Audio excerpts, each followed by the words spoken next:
I am Avadni, 32 years old, and until 3 weeks ago, I believed that being the dependable daughter meant I had earned my place in this family. Then came that message from my mother, Morwenna. Avadni, we've decided to keep Christmas small this year, just Ariem and his family. You understand how overwhelming big gatherings can be for little Caleb and Indra. Maybe sit this one out. We need calm energy only. 7 words that shattered 3 decades of perfect attendance. I stared at my phone screen, rereading those words until they blurred. Then I typed back a single response. Understood. What they didn't know was that I had just closed the biggest deal of my career. What they couldn't imagine was that their rejection would become the catalyst for the most spectacular Christmas celebration they would spend the rest of their lives regretting they missed. But before I tell you what happened next, drop a comment below telling me where you're watching from, and if family drama during the holidays makes you feel less alone, hit that like button and subscribe. Trust me, this story is going to make your family dysfunction look like a warm hug. Growing up as the eldest daughter of Thaddeus and Morwenna has always felt like walking a tightrope. I was the responsible one, the achiever, the daughter who never caused problems, while my younger sister Ariemina floated through life on charm and excuses. I built my worth on accomplishments and reliability. The pattern started early. When I won the state science fair at age 14, my parents attended, but left during the award ceremony because Ariemina airs soccer game.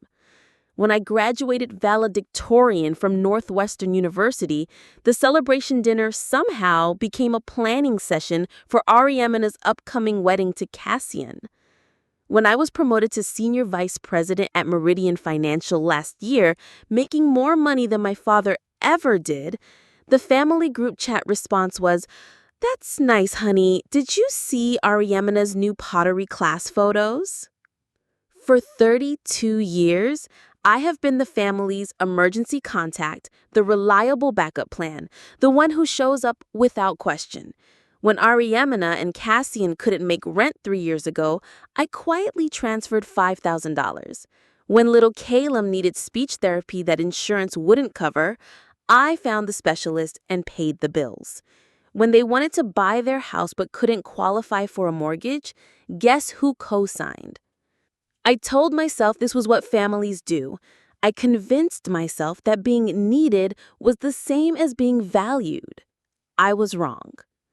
The message arrived on a Tuesday morning while I was reviewing quarterly reports in my corner office overlooking Lake Michigan. My phone buzzed with Morwenna's distinctive chime, and I smiled, expecting our usual check-in about Christmas preparations. Instead, I read those devastating words that made my coffee taste like ash. Maybe sit this one out. As if I was some distant relative who might impose. As if my presence was a burden rather than a gift. As if 32 years of never missing a single family gathering meant nothing. I set my phone down with trembling hands and stared out at the gray December lake.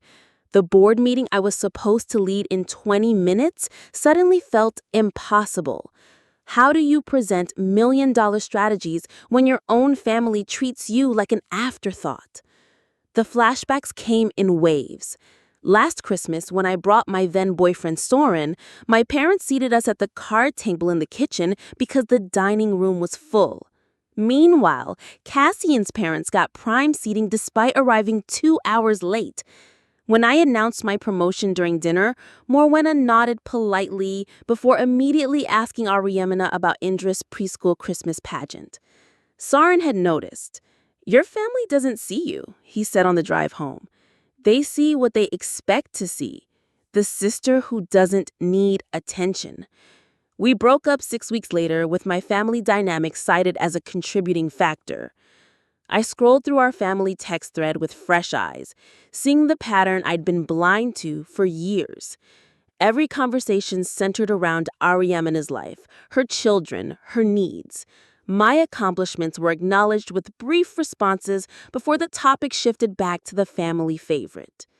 3 months ago, when I closed the Henderson merger, the deal that earned me a 7-figure bonus and national recognition in Financial Weekly, the family group chat response was, "Congratulations! Speaking of money, Ariemina needs help with Caleb's orthodontist bills." The memory stung fresh as I considered Morwena's text. "We need calm energy only," implied that my presence brought chaos. Just Ariemina's family drew a clear line between who belonged and who was optional. Dr. Ambrose, my therapist for the past 2 years, had been gently pushing me to examine these dynamics. "What would happen if you prioritized your own needs for once?" he'd asked during our last session. "What would happen if you stopped trying to earn love that should be freely given?" My first instinct was to call Morwena, to argue my case, to remind her of all the times I'd been there for this family. I drafted several responses, each one more hurt and angry than the last. But then I remembered something Ambrose had said. "You can't control their behavior, only your response to it." That's when the idea began forming, the idea that would change everything. You see, what my family didn't know was that the Henderson merger had made me wealthy beyond anything they could imagine.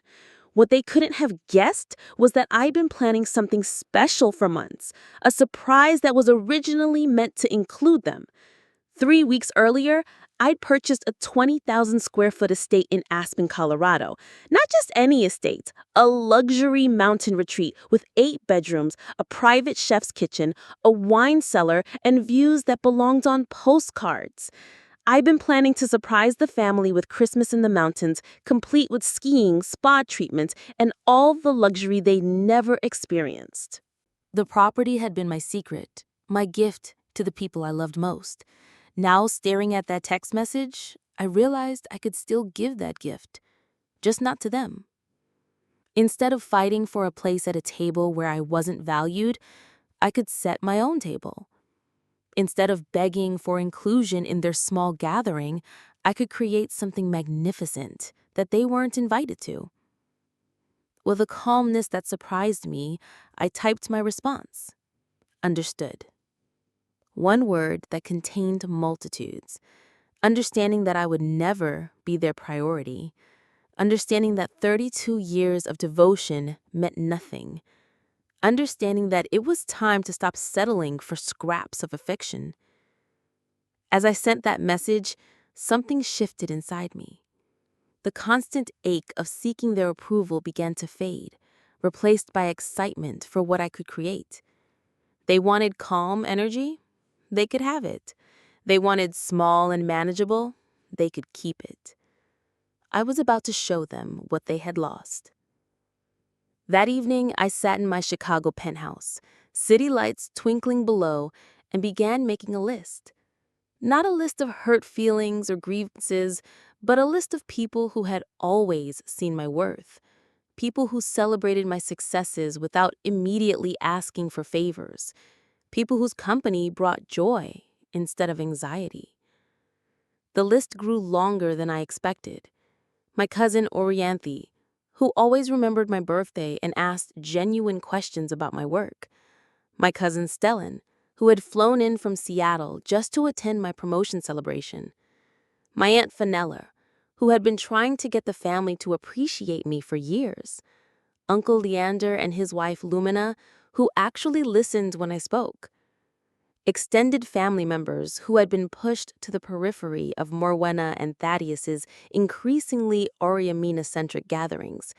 People who deserved better than card table seating and afterthought invitations. As I wrote each name, I felt something I hadn't experienced in family context for years. Genuine excitement.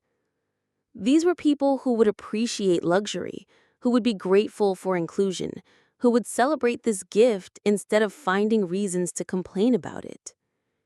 By midnight, I had 17 names on my list. 17 people who would receive the surprise of their lives. 17 people who would help me create the Christmas celebration my parents would regret missing for the rest of their days. I picked up my phone and began making calls. starting with Fenella. "Evidani, darling, how are you?" Her warm voice immediately soothed something inside me. "I'm planning something special for Christmas, and I hope you'll be part of it."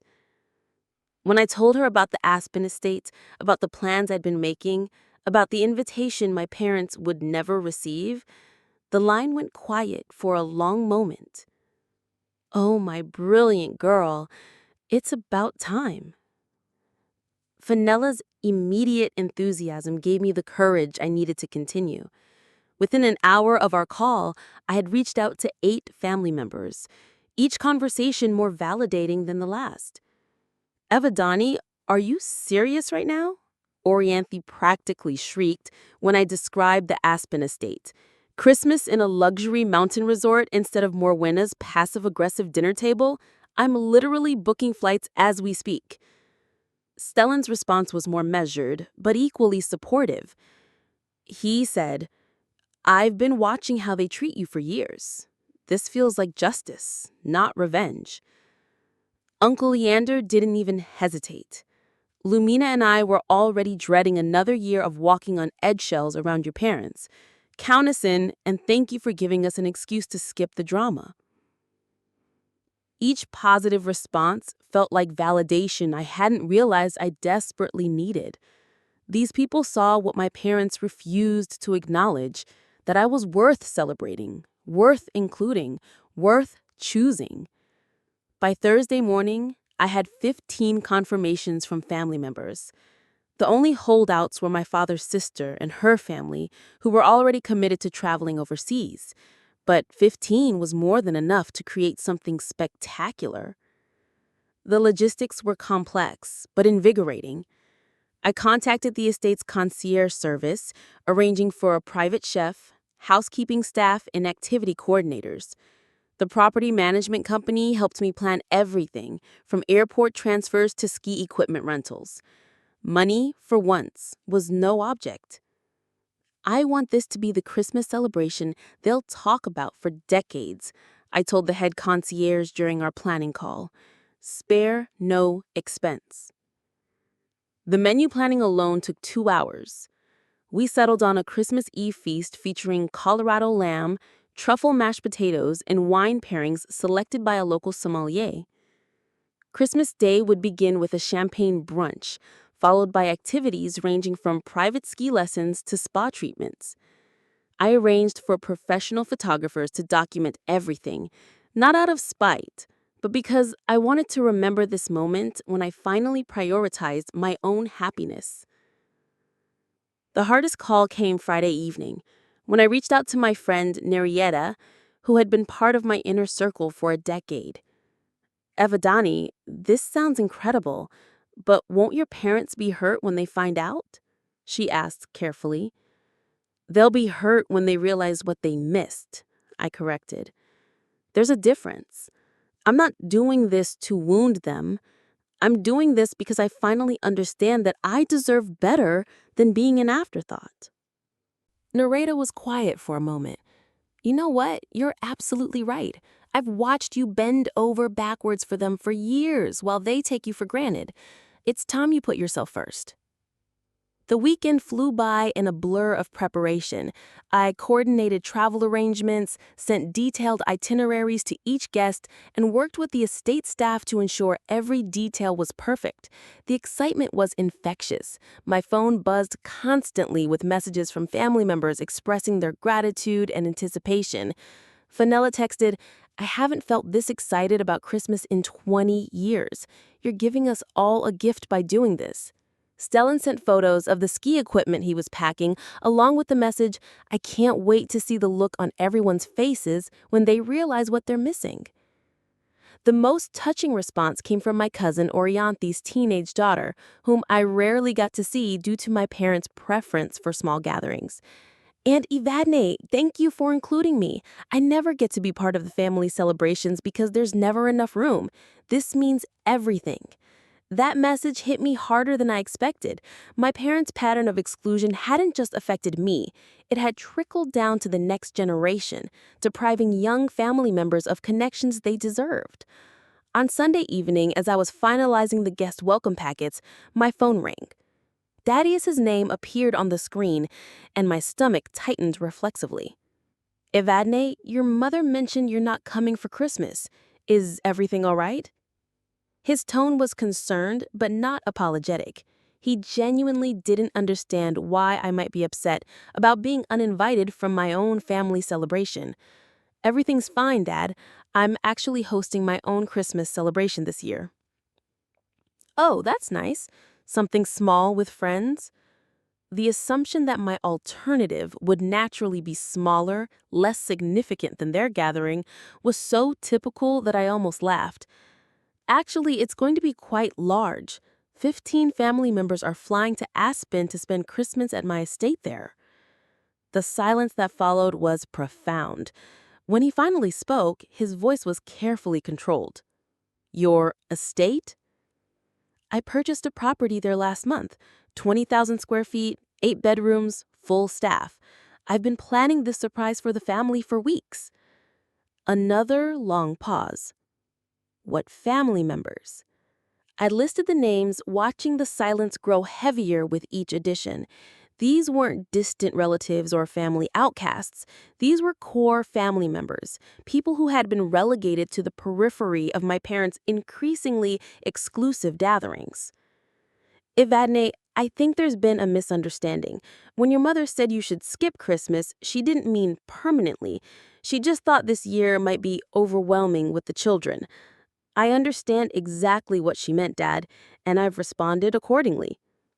But surely we can work this out. The family should be together for Christmas. The family will be together, just not with you and Mom. The words hung in the air between us. For the first time in my adult life, I had drawn a boundary without immediately apologizing for it or offering to compromise. I need to go, I said before he could respond. I have a celebration to finalize. As I ended the call, I felt something I'd never experienced after conversations with my parents. Peace. No guilt, no second guessing, no desperate need to smooth things over, just certainty that I was finally doing what was right for me. Monday morning brought a flurry of activity as the final details fell into place. The estate staff confirmed all arrangements, the photographer scheduled a pre-celebration meeting, and my guests began their travel preparations. I also received an unexpected text from Oriamina. Mom says you're having some kind of party in Colorado. Why didn't anyone tell me? For a moment, the old instinct to explain myself kicked in, but then I remembered her silence during years of my exclusion, her comfort with being the favorite child while I was relegated to supporting role status. I typed back simply, "It's a family celebration. Enjoy your quiet Christmas." The response was immediate. What's that supposed to mean? I didn't reply. Some lessons needed to be learned through experience, not explanation.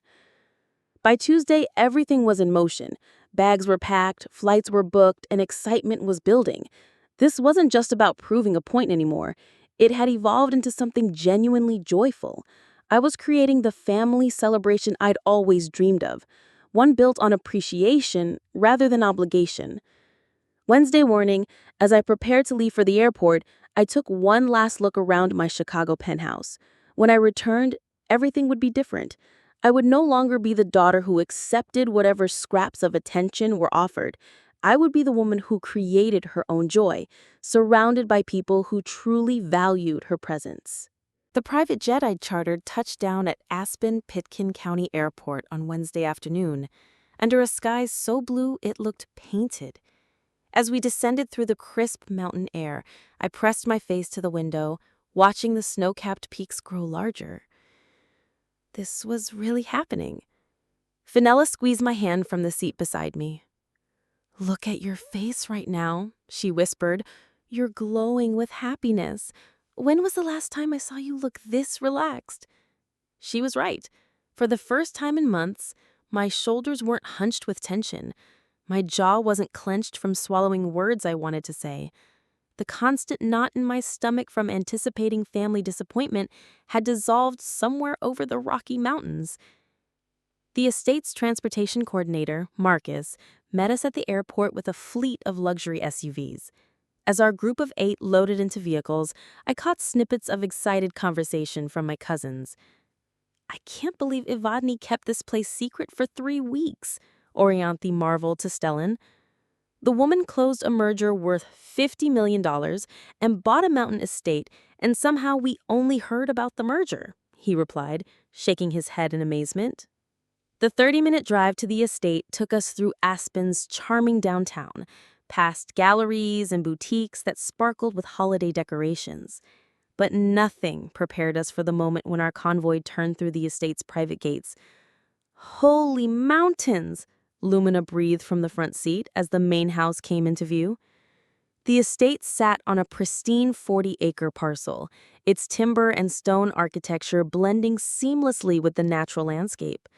Floor-to-ceiling windows reflected the surrounding peaks, while smoke curled invitingly from multiple chimneys. The circular driveway was lined with evergreens wrapped in warm white lights, and snow dusted everything like powdered sugar. "Evadne," Leander said quietly, "this is extraordinary." As we pulled up to the main entrance, the estate's staff appeared as if by magic. The house manager, Isabel, greeted us with warm smiles and steaming mugs of mulled wine. Within minutes, our luggage was being whisked away while we were led through the front doors into the most beautiful space I'd ever owned. The great room soared 3 stories high, anchored by a massive stone fireplace where a fire crackled welcomingly. Hand-hewn timber beams stretched across the vaulted ceiling, while a crystal chandelier cast dancing light across leather furniture and Persian rugs. Through the wall of windows, the view stretched endlessly across snow-covered peaks. "This is what 32 years of being the responsible daughter gets you," I announced to my speechless relatives. "Welcome to Christmas at Estate Evadne." The next 2 hours blurred together in a whirlwind of exploration and exclamations. The house was even more magnificent than the photos had suggested. The gourmet kitchen could accommodate a restaurant, while the wine cellar housed bottles I'd only dreamed of tasting. Each bedroom was a luxurious suite, complete with fireplaces and private balconies overlooking the mountains. The master suite, which I'd claimed for myself, featured a bathroom larger than my first apartment and a walk-in closet that could house a small family. But the piece de resistance was the private hot tub on the balcony, steam rising invitingly in the crisp mountain air. By evening, the second group had arrived. Cousins from 3 different states converged on the estate, each reaction more gratifying than the last. These were family members who had been attending Morwenna and Thaddeus's increasingly exclusive gatherings for years, always feeling like they were imposing, never quite measuring up to the perfect nuclear family my parents preferred. "Evadne, this is what Christmas should feel like," my cousin's teenage daughter whispered to me as we gathered in the great room for our welcome dinner. "I've never been to a family celebration where I felt this wanted." The private chef, Andreas, had prepared a feast that put my mother's dry turkey to shame. Colorado beef tenderloin, truffle risotto, roasted vegetables that actually tasted like vegetables instead of obligation. Wine flowed freely, conversation sparkled, and for the first time in my adult life, I was the center of positive attention at a family gathering. Around 9 in the evening, as we were settling in for hot chocolate and board games, my phone buzzed with a text from Morwenna. Then another, then 3 more in rapid succession. "Evadne, please call me. There's been a misunderstanding. Your father says you're in Colorado with half the family. This doesn't make sense. We need to talk. This is getting out of hand. Why aren't you answering? This is ridiculous. I'm calling Fenella if you don't respond." I showed the messages to Fenella, who was sitting beside me on the oversized sectional. She snorted with laughter. 32 years of taking you for granted, and now she's panicking because you're not available for damage control," she observed. "Let her panic." "Should I respond?" I asked, though I already knew the answer. "Not tonight," Stellan called from across the room, apparently having overheard. "Tonight is about us, about this incredible thing you've created. Let them sit with their choices. As if summoned by our conversation, my phone rang. Morwenna's name appeared on the screen, and the entire room fell silent. 15 pairs of eyes turned to me, waiting to see how I would handle this moment. I looked around at these faces. People who had driven hours, flown across the country, rearranged their entire holiday plans to be here with me. People who were grateful for inclusion rather than treating it as an obligation. I declined the call. The tear that went up from my family was spontaneous and heartfelt. Orianthi started a slow clap that built until the entire room was applauding, not for my rejection of my parents, but for my choice to prioritize the people who valued me. "Speech! Speech!" someone called out, and suddenly they were all chanting.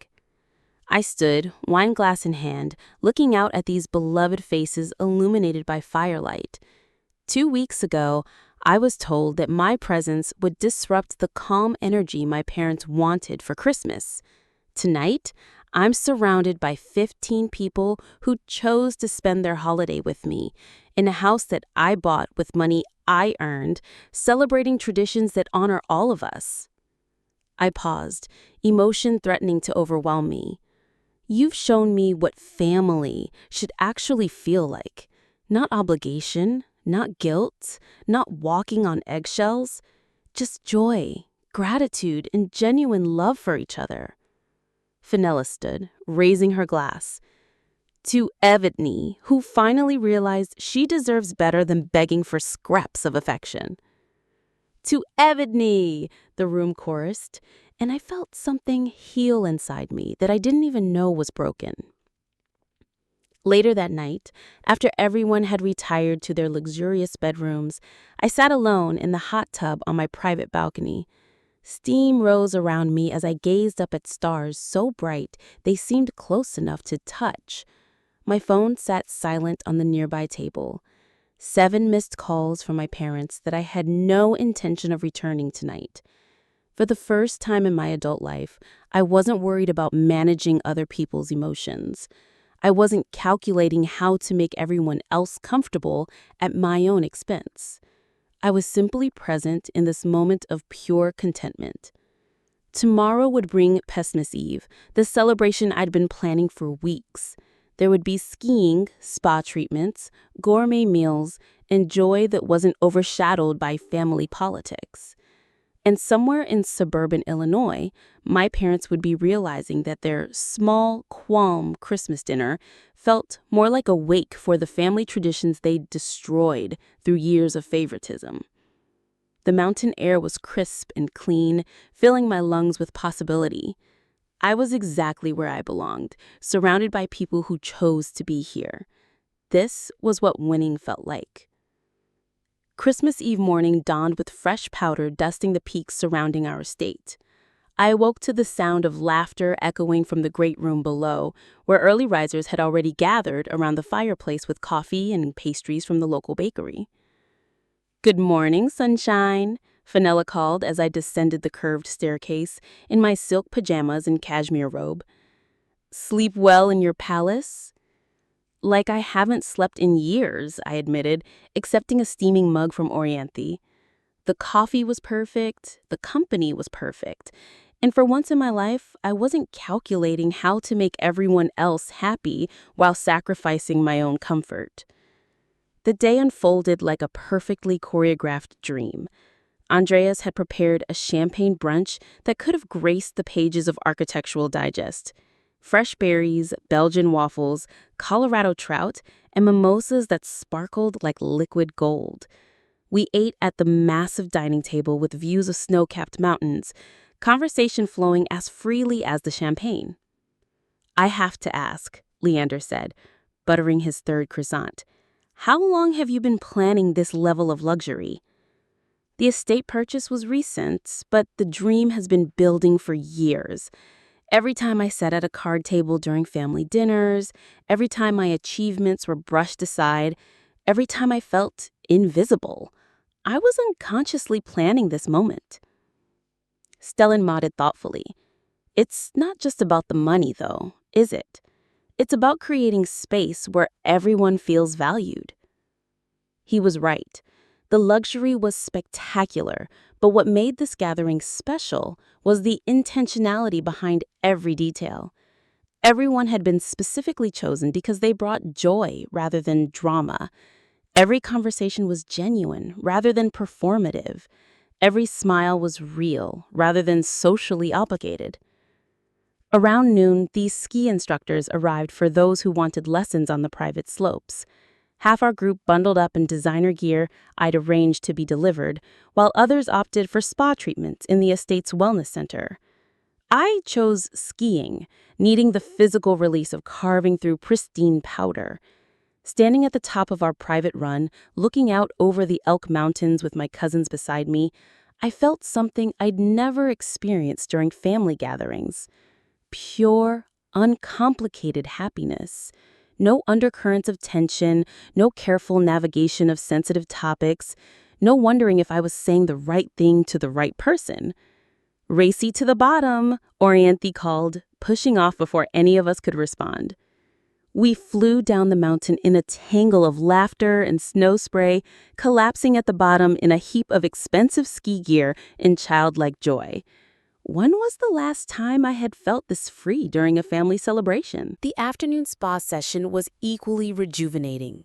Professional massage therapists had been flown in from Denver, transforming the estate's wellness center into a world-class retreat.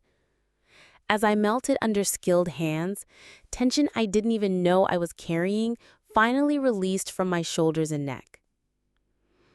"This is what you deserve," the masseuse, Carmen, murmured as she worked on a particularly stubborn knot. "You've been holding stress in these muscles for years." She wasn't wrong. Decades of family anxiety had apparently taken up permanent residence in my trapezius muscles. By evening, we had gathered in the great room for cocktails before our Christmas Eve feast. The professional photographer I'd hired captured candid moments, genuine laughter, warm embraces, animated conversations that weren't being monitored for potential offense. That's when my phone exploded. It started with a single text from Oriamana. "Where exactly are you right now?" Then came a flood of messages as the reality of our celebration apparently began reaching my parents through social media posts from various family members. Innocent photos of mountain views, gourmet meals, and group celebrations that painted a very clear picture of what they were missing. "Evadne, this has gone too far. Call me immediately." Morwenna. "We need to talk. This is unacceptable." Thaddeus. "I don't understand what you're trying to prove." Oriamana. "The whole family is posting pictures. People are asking questions." Morwenna. "You're making us look bad." Thaddeus. I showed the messages to Fenella, who was sitting beside me on the leather sectional. She shook her head in disgust. "Even now, they're making this about themselves," she observed. "Not, 'we miss you' or 'we made a mistake,' just anger that their narrative is being challenged." The irony wasn't lost on me. For years, my parents had shared family photos that carefully excluded me or relegated me to the background. Now, when the tables were turned, they were outraged by their absence from the frame. Stellan leaned over from his nearby chair. "Are you going to respond?" I considered the question carefully. The old me would have immediately called to smooth things over, to manage their emotions, to somehow make my own celebrations smaller so they wouldn't feel bad about excluding me from theirs. The new me recognized this pattern for what it was: emotional manipulation designed to maintain their control. "Not tonight," I decided. "Tonight belongs to us." As if my words had summoned him, Andreas appeared to announce that dinner was served. We processed into the dining room like a royal court, taking our places at a table that could have hosted ambassadors. The centerpieces were winter arrangements of white roses and silver branches, while hundreds of candles cast everything in warm golden light. The meal that followed redefined my understanding of Christmas dinner. Colorado lamb with rosemary and garlic, truffle mac and cheese that was somehow both decadent and refined, roasted vegetables that actually retain their individual flavors. Wine pairings selected by an actual sommelier elevated each course to art. But the real magic was in the conversations. Stories were shared without interruption, achievements were celebrated without jealousy, and disagreements were navigated with respect rather than passive aggression. This was what family dinners could be when they weren't dominated by favoritism and control. "I have something to say," Uncle Leander announced as dessert was being served. He stood, wineglass in hand, commanding attention. "I've been attending Morwenna and Thaddeus's Christmas dinners for 20 years, and I've watched them systematically diminish our Evadne while elevating Oriamina. I stayed quiet because I didn't want to cause trouble." The table fell silent, everyone focused on his words. But sitting here tonight, seeing what Evadne has created, seeing how she's brought us all together in genuine celebration rather than obligation, I realized my silence made me complicit in their treatment of her. "Evadne, I'm sorry I didn't speak up sooner, and I'm grateful you found the strength to show us what we've all been missing." The emotion in his voice brought tears to my eyes. One by one, other family members began sharing similar sentiments. Years of witnessing my marginalization, of feeling uncomfortable with the family dynamics, but not knowing how to address them. "You've given us permission to stop pretending everything was normal," Lumina added softly. "This feels like the first honest family gathering I've attended in decades." As the evening wound down and family members began retiring to their luxurious bedrooms, I found myself alone on the great room balcony, looking up at stars that seemed close enough to touch. My phone had been buzzing constantly with increasingly desperate messages from my parents, but I felt nothing but peace. Tomorrow was Christmas Day, and for the first time in my adult life, I was genuinely excited about what it would bring.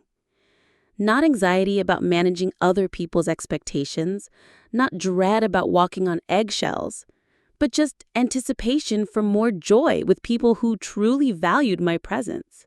The mountain air was crisp and clean, filling my lungs with possibility. In the distance, I could hear Orianthe and Stellan planning tomorrow's activities with the enthusiasm of children on Christmas Eve. This was what the holiday was supposed to feel like. My parents could keep their small, calm dinner. I had found something infinitely more valuable, a family celebration built on mutual respect, genuine affection, and the radical concept that everyone at the table belonged there by choice rather than obligation. The afternoon tension reached its breaking point during what should have been a peaceful fireside gathering. My extended family had settled into comfortable conversations, some playing board games, others simply enjoying the mountain views with hot chocolate. Then Morwenna made her fatal mistake. "Oriamina, why don't you tell everyone about Indra's acceptance to the gifted program?" she announced loudly, clearly trying to redirect attention to her favored daughter and grandchildren. The room fell uncomfortably silent. This was exactly the dynamic that had poisoned family gatherings for years. Morwenna's compulsive need to center everything around Oriamina's family, regardless of context or timing. "Mom, not now," Oriamina said quietly, apparently recognizing how inappropriate the moment was. But Morwenna was undeterred, and Calum scored the winning goal in his last soccer game. "We're so proud of both children." Fenella set down her mug with deliberate precision.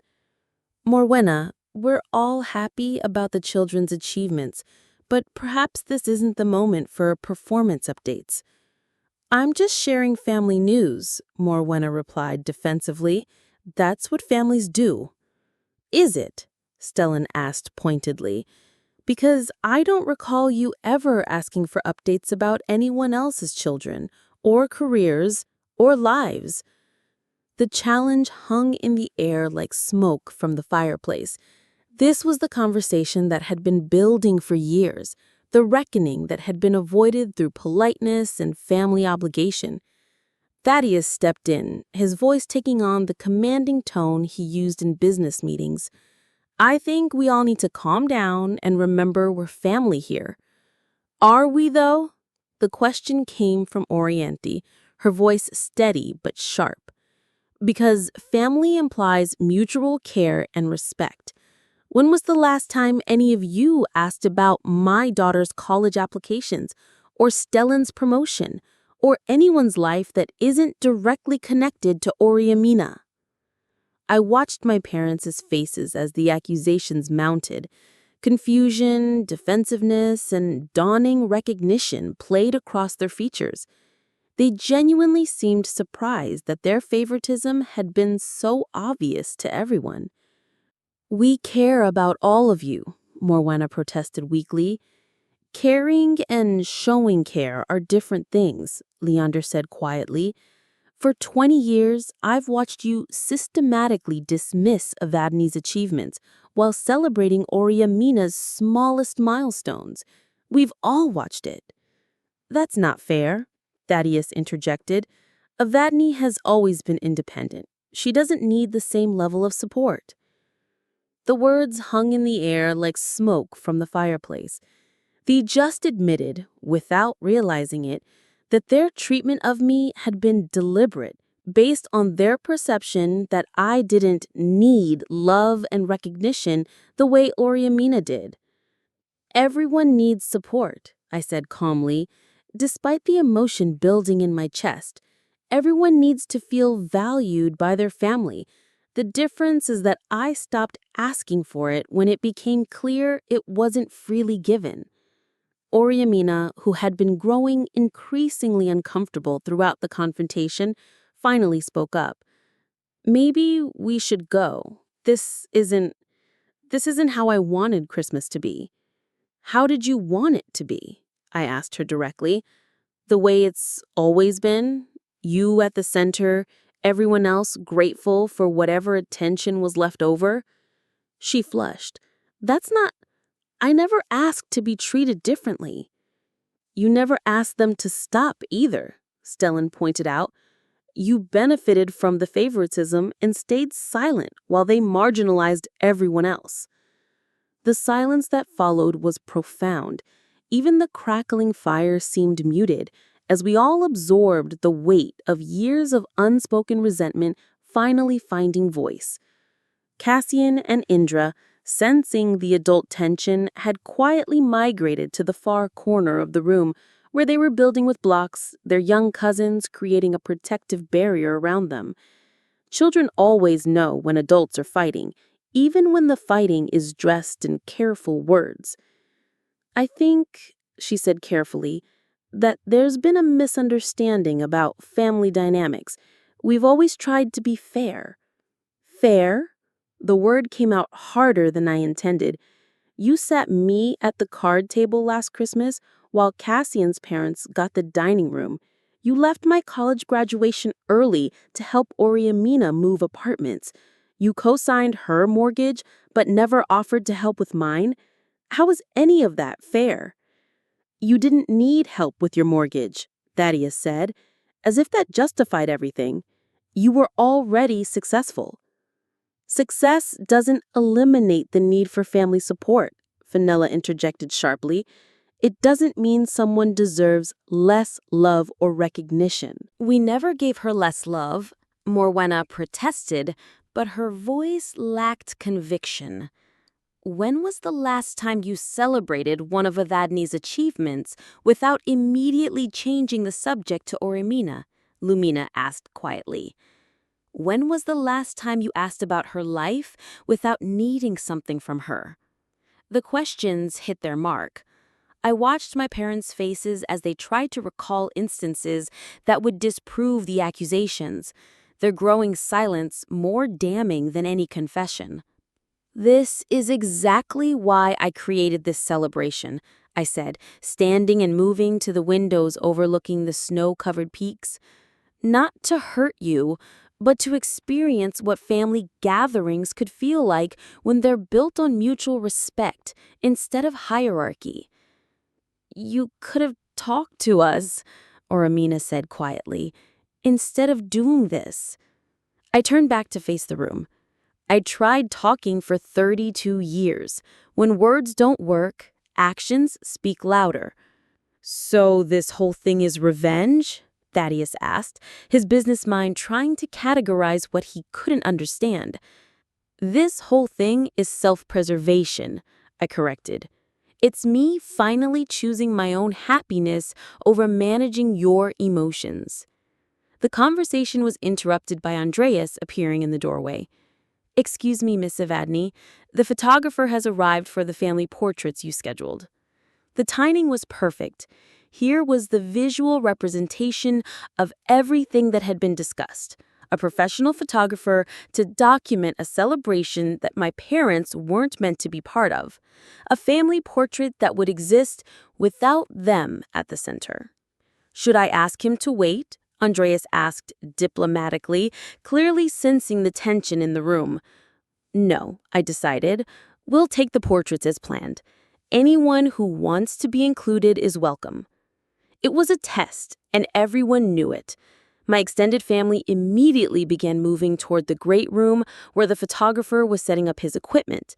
My parents and Oromina remained frozen, caught between their pride and the recognition that this moment would define their place in family history. Calum and Indra, following their cousins, looked back uncertainly at their parents and grandparents. In that moment, I realized that this confrontation wasn't just about the adults in the room. It was about the kind of family legacy we wanted to create for the next generation. "The children should be in the photos," I said, my voice gentler. "This is their family too." It was an olive branch, carefully extended. Not forgiveness, not surrender, but recognition that some relationships transcended the mistakes of their guardians. Oromina looked at her children, then at me. "Thank you," she said quietly. As we moved toward the photographer's setup, I caught Morwenna's arm gently. "You're welcome to be in the photos too, but this is my celebration, my home, my rules. Can you accept that?"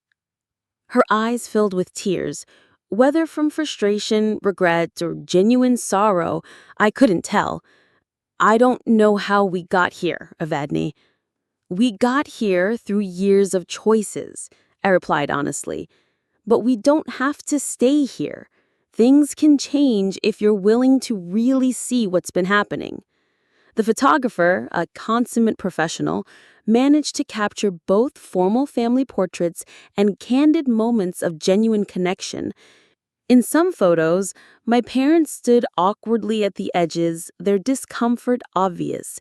In others, they had relaxed enough to smile naturally, caught up in the genuine joy surrounding them. But the most powerful image was one I didn't plan. A candid shot of me surrounded by my chosen family, all of us laughing at something Stellan had said, the mountain backdrop framing us like a painting. In that photo, I looked truly happy for the first time in any family picture I could remember. As the session concluded and evening approached, my parents and Oromina gathered their belongings with the subdued energy of people who had been fundamentally challenged.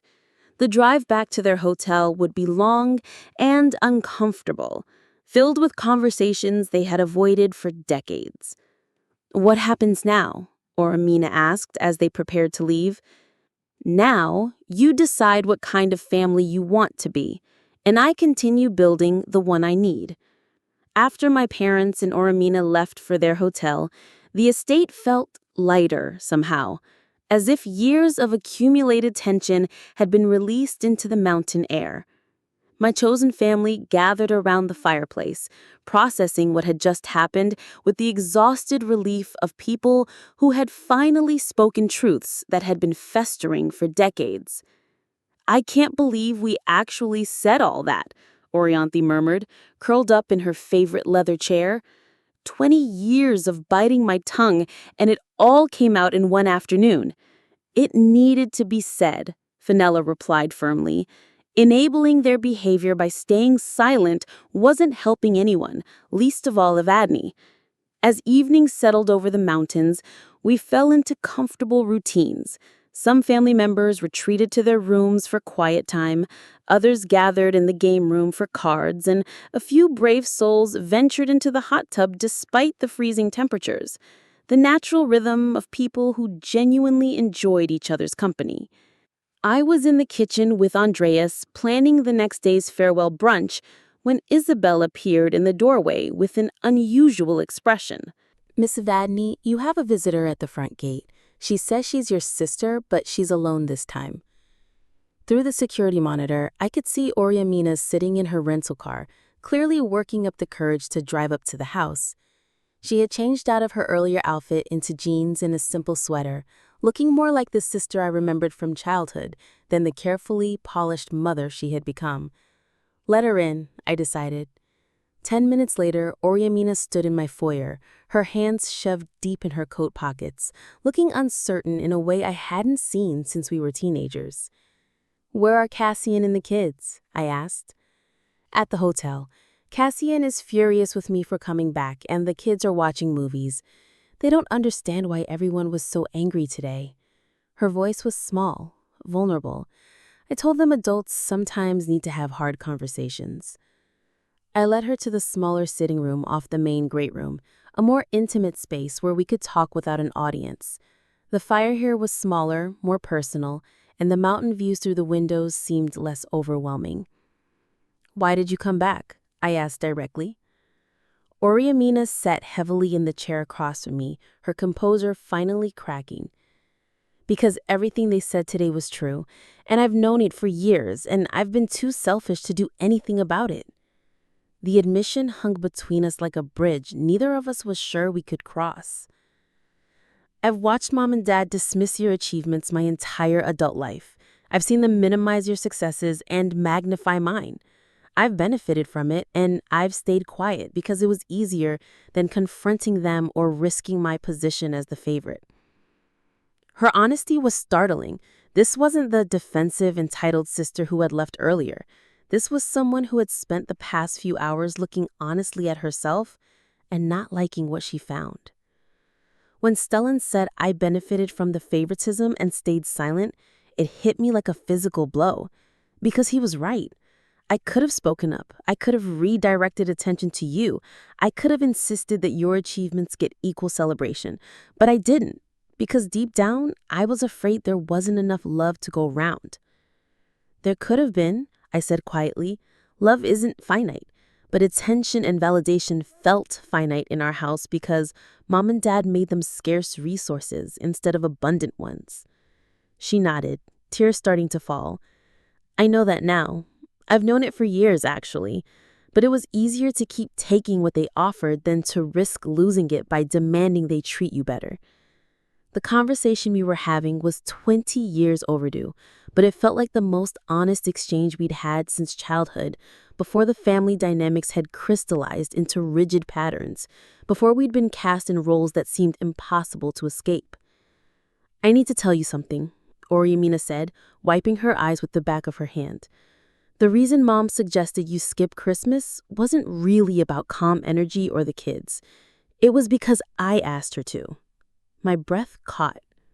This wasn't what I had expected to hear. "Why?" I managed to ask. "Because I was jealous," she admitted, the words coming out in a rush.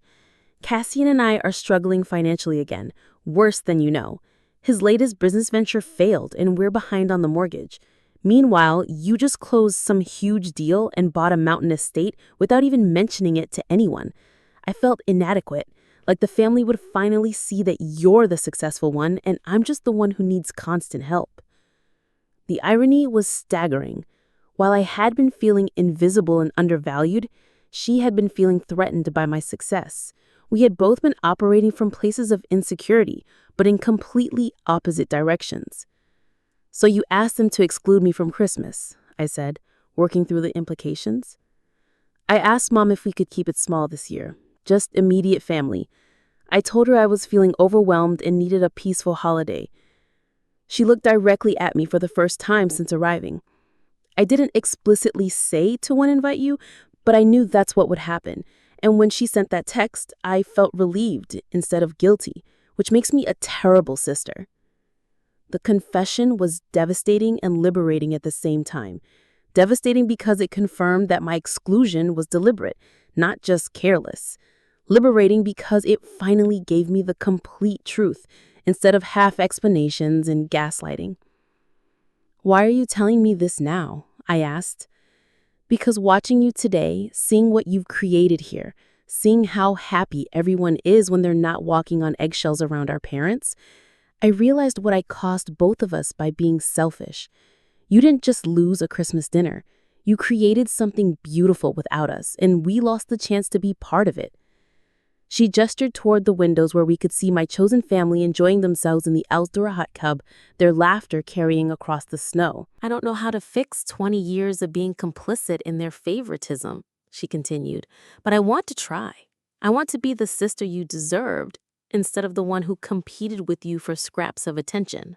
The apology was more than I had ever expected to receive. Not just acknowledgement of the hurt, but ownership of her role in creating it. Not just regret, but a commitment to change. "What about mom and dad?" I asked. "Are you willing to challenge them when they minimize me or center everything around your family?" "Yes," she said without hesitation. "It's going to be uncomfortable, and they're going to resist, but yes, I'm tired of being the favorite in a game that hurts people I love." We sat in silence for a while, both processing the weight of what had been shared. Outside, snow had begun falling again, adding another layer to the already pristine landscape. The estate felt like a sanctuary where difficult truths could be spoken and heard without judgment. "There's something else," Aurimina said eventually. "Cassian doesn't know I'm here, but he agrees with everything I've said. He's been uncomfortable with the family dynamics for years. He said watching how they treat you at gatherings makes him worry about how they'll treat our kids if they ever disappoint their expectations." That concern hadn't occurred to me, but it was valid.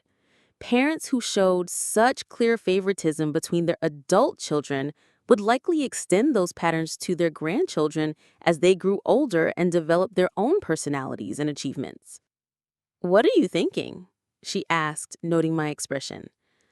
"I'm thinking that maybe it's time to stop enabling their behavior entirely," I said slowly. "Not just me setting boundaries, but all of us refusing to participate in the favoritism game. A united front? A family restructure. New traditions that don't revolve around their need to control and rank everyone. Celebrations where everyone is valued equally, where success is celebrated without comparison, where love isn't treated like a limited resource that has to be earned." Aurimina nodded slowly. "Like what you've created here." "Exactly like what we've created here, but expanded, made permanent. A new way of being family that includes everyone who wants to participate in healthy dynamics. Even mom and dad? If they're willing to change. If they're willing to examine their behavior and commit to treating everyone with equal respect and celebration, but not if they expect us to pretend the past didn't happen or continue enabling their harmful patterns." The conversation continued for another hour, covering ground that should have been addressed years earlier. By the time Aurimina prepared to leave, something fundamental had shifted between us. Not complete healing, that would take time and consistent action, but the beginning of a relationship based on honesty rather than competition. "Thank you," she said as she stood to go, "for being willing to have this conversation instead of just writing me off entirely. Thank you for having the courage to come back and tell the truth. That couldn't have been easy." As I watched her drive away into the snowy night, I felt something I hadn't experienced in relation to my sister for decades. Hope. Hope that we could build something better from the ruins of our dysfunctional patterns. Hope that change was actually possible, even in relationships that had seemed permanently damaged. The next morning brought an unexpected phone call at 7:30. I was enjoying coffee on my private balcony, watching the sunrise paint the mountain peaks in shades of rose and gold, when my phone buzzed with Thaddeus's number. "Evadne, we need to talk. Your mother didn't sleep at all last night." His voice was different, less commanding, more uncertain. The businessman who always had the answers suddenly sounded like a man who had run out of strategies. "I'm listening," I said, maintaining the calm tone that had served me well throughout this entire confrontation. "Cassian came to our hotel room last night. She told us things about her role in the Christmas invitation situation. We had no idea she had influenced our decision."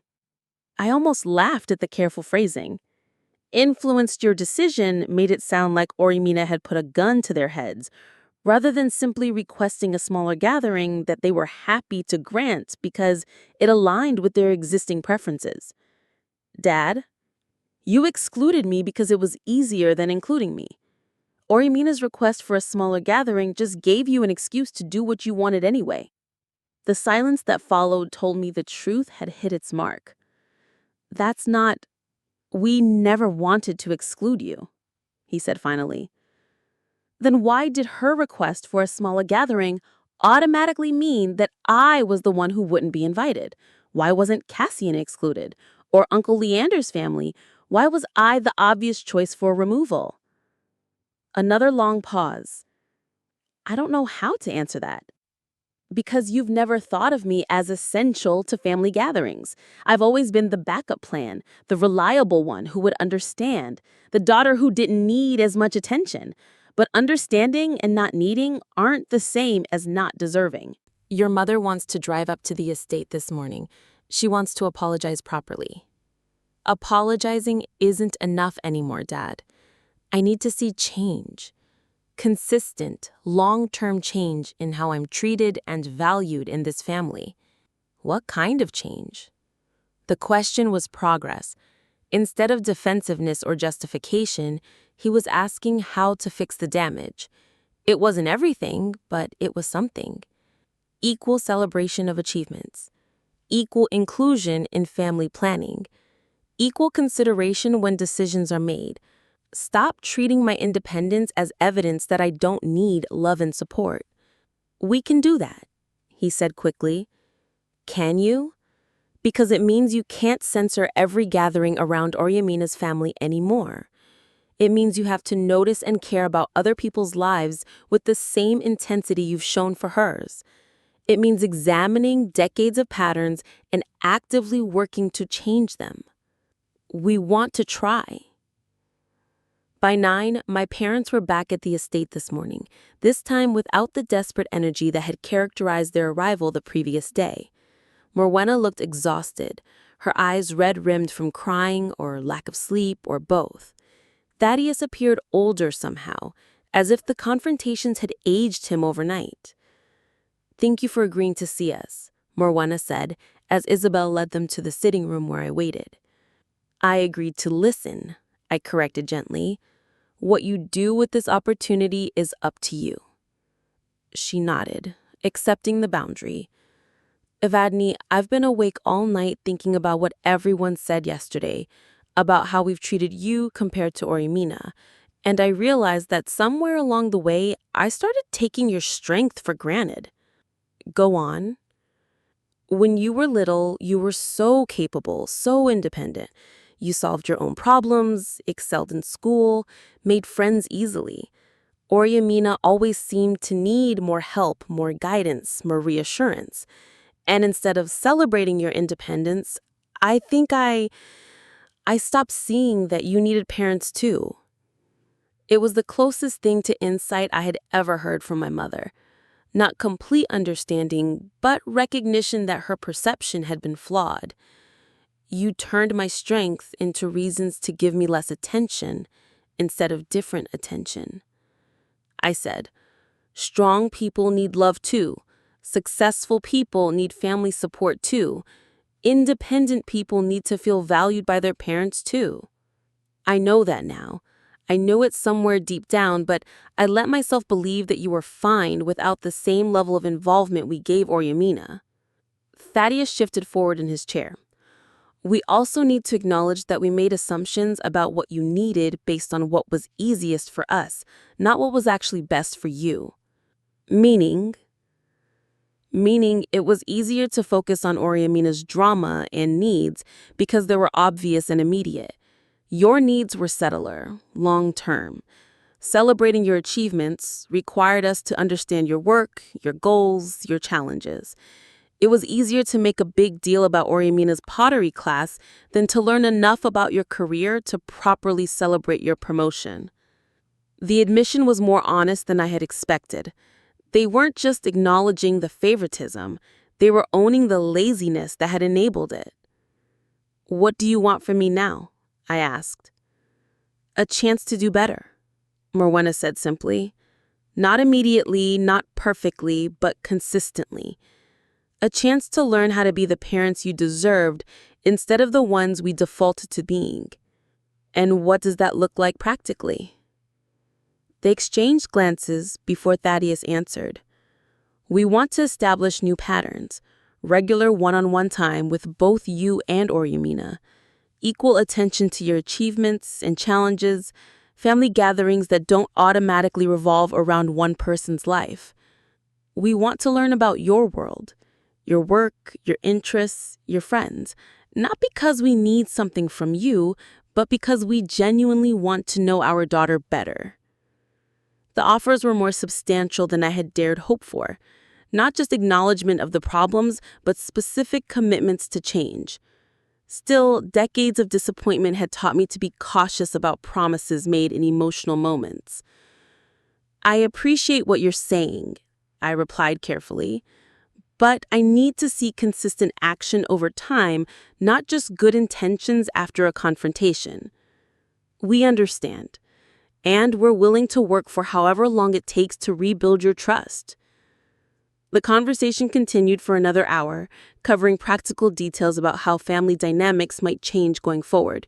They agreed to therapy, both individual and family counseling, to address the patterns that had caused so much damage.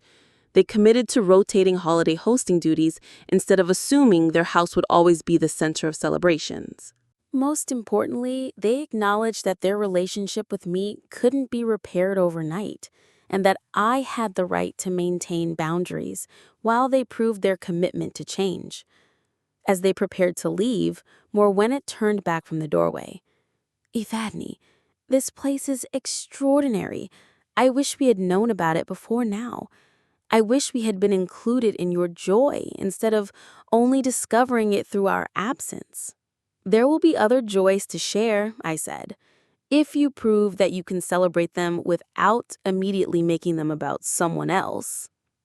After they left, I found my chosen family gathered in the great room, some packing for their departures later that day, others simply enjoying their final hours in paradise. The mood was reflective, tinged with the bittersweet awareness that this perfect interlude was coming to an end. "How do you feel about their apologies?" Fenella asked, as I settled beside her on the sectional. "Cautiously optimistic," I replied honestly. "They said the right things, but I've heard promises before. The test will be what happens when we're back to regular life and there's no crisis forcing their attention." "What happens if they don't follow through?" Stellan asked. "Then I continue building the family I need with the people who consistently show up for me. This weekend proved that's possible." Orianthi looked up from folding sweaters into her suitcase. "You know what the most amazing part of this whole experience has been? Seeing you prioritize yourself for once.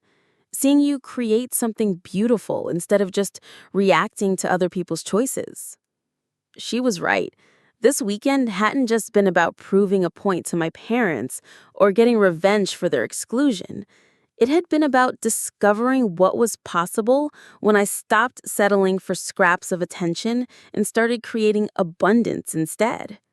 The professional photographer arrived late that afternoon for one final session, candid shots of our last day together, images that would serve as reminders of what we had built together. As he captured us around the fireplace, on the slopes, gathered around the massive dining table, I realized these photos would represent more than just a holiday celebration. They were documentation of a transformation, evidence that it was possible to choose joy over resentment, creation over destruction, abundance over scarcity. Proof that the family you need doesn't always have to be the family you were born into, but can be the family you consciously build through mutual respect and genuine affection. As evening fell and our final dinner together began, I raised my glass to toast the people who had made this weekend possible. To chosen family, to new traditions, and to the courage to demand the love we deserve. To Estate Evadne, and to the woman who had the strength to build something better instead of accepting something broken. The clinking of glasses echoed through the great room, a sound I would carry with me long after we all returned to our regular lives. This was what victory actually looked like, not the defeat of others, but the creation of something beautiful that didn't depend on anyone else's failure to exist. 6 months after our Christmas in Aspen, I sat in Dr. Ambrose's office reviewing the changes that had rippled through my family, like stones dropped in still water. Some changes had been immediate and obvious. Others had been subtle, requiring careful observation to detect. "Tell me about the progress you've seen," Dr. Ambrose prompted during our monthly check-in session. "My parents have been consistent about the individual monthly luncheons," I began. No agenda, no requests for help with Orimina's problems, just genuine conversation about my life and work. The lunches had been Morwenna's idea, implemented within 2 weeks of our confrontation. Initially awkward, these gatherings had gradually become more natural as my parents learned to ask follow-up questions and remember details from previous conversations.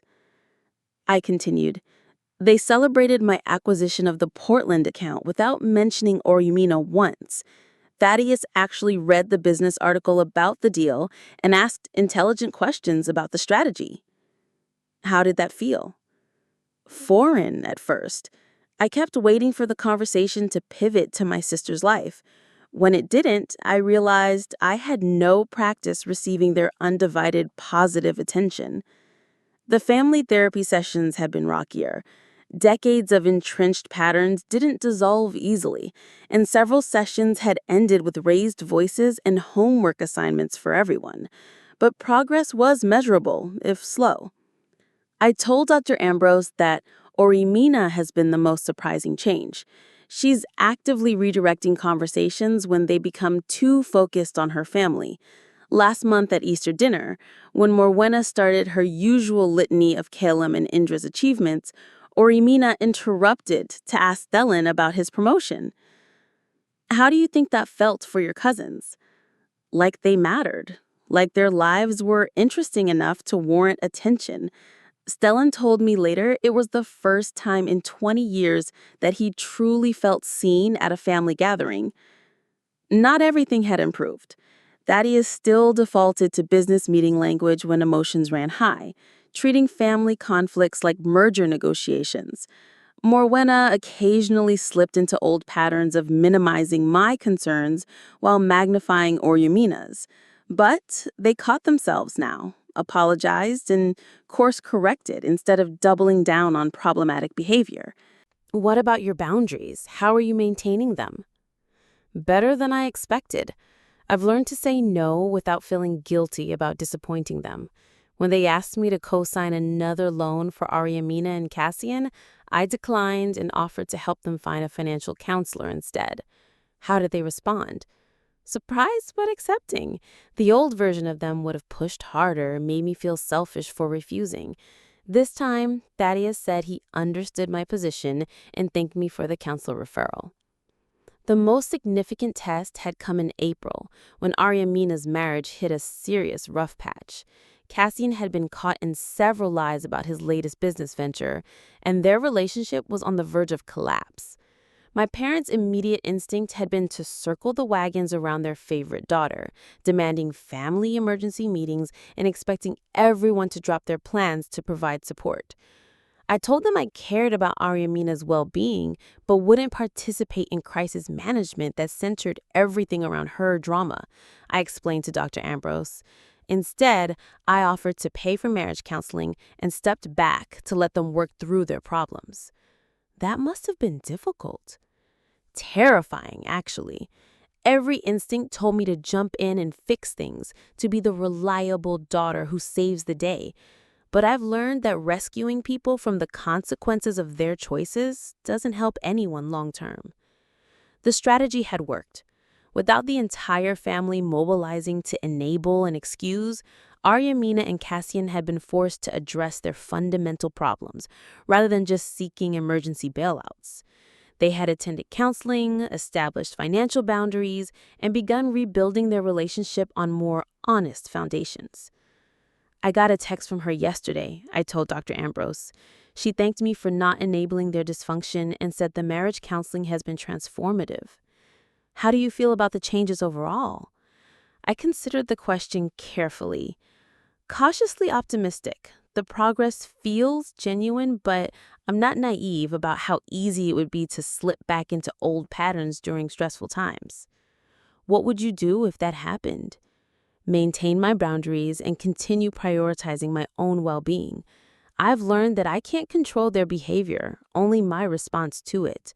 And I've proven to myself that I can create meaningful family connections that don't depend on their approval or participation. As I left Dr. Ambrose's office that afternoon, I reflected on how different my life felt compared to 6 months earlier. The constant anxiety about family gatherings had been replaced by genuine anticipation. I no longer dreaded phone calls or felt responsible for managing everyone else's emotions. Most importantly, I'd stopped settling for scraps of affection and started insisting on the full meal of love, respect, and recognition that I deserved. The estate in Aspen had become our family's new Christmas tradition, with enthusiastic RSVPs from extended family members and cautious acceptance from my parents. This year, they would attend as guests in my home, playing by my rules, contributing to celebrations built on mutual respect rather than hierarchy. That evening, as I prepared dinner in my Chicago penthouse, my phone buzzed with a text from Moena.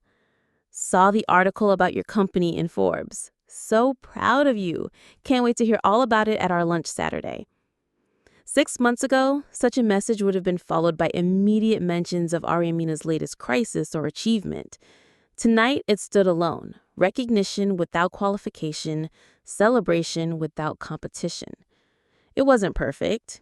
It might never be perfect.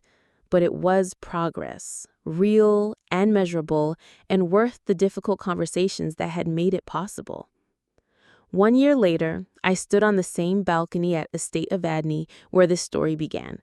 But everything had changed. Snow fell gently outside as my extended family prepared for our second annual Christmas celebration, the tradition that had grown from rejection into something beautiful and permanent. This year, however, my parents weren't reluctant guests. They had arrived 2 days early, eager to help with preparations and genuinely excited to be included. Morwenna had spent the morning in the kitchen with Andreas, learning his techniques and sharing stories about her grandmother's recipes. Thaddeus had organized a sledding expedition for all the children, including Caleb and Indra, who now ran freely through the estate without the careful supervision that had once characterized their presence at family gatherings. I never thought I'd see this, Fenella said, joining me on the balcony with 2 cups of hot chocolate. Your parents actually relax and enjoying themselves without needing to control everything. She was right. The transformation had been gradual but undeniable. Monthly therapy sessions had helped them understand how their need for control had damaged relationships. Individual counseling had addressed the deeper insecurities that had driven their favoritism. Most importantly, they had learned to find joy in other people's happiness instead of only feeling secure when they were managing it. The real test came last month when I got engaged to David. My relationship with David, a fellow financial executive I'd met through work, had developed naturally over the past 8 months. When we announced our engagement, I had braced myself for the familiar pattern. Polite congratulations followed immediately by concerns about wedding planning, comparisons to Ariamina's wedding, or subtle implications that I was finally becoming a complete person through marriage. Instead, my parents had focused entirely on my happiness. They had asked thoughtful questions about David's character, expressed genuine enthusiasm about our relationship, and offered support without trying to take over planning. When Morwenna had tears in her eyes during our announcement dinner, they were tears of joy for my happiness, not relief that I had finally achieved the life milestone they thought I needed. They've learned to celebrate you for who you are instead of who they thought you should be, Fenella observed. The changes hadn't been limited to my parents. Uriamina and Cassian's marriage had strengthened through counseling and honest communication. They had developed financial boundaries, addressed the lies that had nearly destroyed their relationship, and built a partnership based on mutual respect rather than crisis management. Most remarkably, Uriamina had become one of my strongest advocates, actively redirecting family conversations when they became too focused on her life, and ensuring that my achievements received equal celebration. Remember when I told you revenge was creating something beautiful instead of destroying something broken? I asked Fenella. She nodded, smiling at the memory of our conversations from that first difficult Christmas. I think I finally understand what real victory looks like. It's not about proving you were right or making other people feel bad about their choices. It's about refusing to accept less than you deserve and having the courage to build what you need. As evening approached, we gathered for our traditional Christmas Eve feast.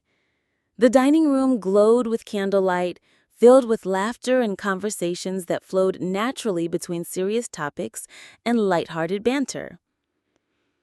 The professional photographer captured moments of genuine connection, no posed portraits or forced smiles, just authentic joy shared between people who genuinely valued each other's presence. During dessert, David stood to make an announcement. Evadne and I have been talking about next year, and we'd like to propose something. We want to expand this tradition to include an annual summer gathering as well. Estate Evadne in both winter and summer, bringing everyone together twice a year. The enthusiastic response was immediate and unanimous. Dates were proposed, activities discussed, and commitments made. My chosen family had become so invested in these celebrations that they were actively planning ways to spend more time together. Later that evening, as family members settled into comfortable conversations around the fireplace, Morwenna approached me with an expression I had rarely seen from her, vulnerability mixed with genuine gratitude. Evadne, I need to say something. A year ago, when we excluded you from Christmas, I thought we were making a reasonable accommodation for what seemed like a small family gathering. I had no idea we were destroying something precious. She paused, gathering her thoughts.